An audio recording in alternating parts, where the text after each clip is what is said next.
In today's tutorial, I'm going to show you guys how to go about setting up and installing your Epson SureColor F570 series printer on your Windows, Linux, or Mac OS device. So this should hopefully be a pretty straightforward process here, guys. And without further ado, let's go ahead and jump right into it. So all you have to do is open up a web browser, and into Google, you want to search for Epson SureColor F570 support. Go ahead and search for that. Best results come back with an Epson support page. It says Epson SureColor F570. Go ahead and open that up. And then scrolling down on this page, you want to go underneath the download section, click on the operating system dropdown and select your version of Windows, Mac OS, or Linux, and then the Go button. And then going down again, expand the driver section and select the driver and utility combo package installer. Proceed to download that item on here.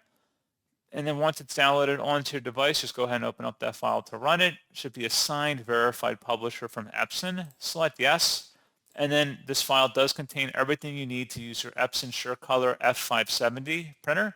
Click OK to continue. So select OK. Proceed with the installer you see on my screen, and that's all you have to do.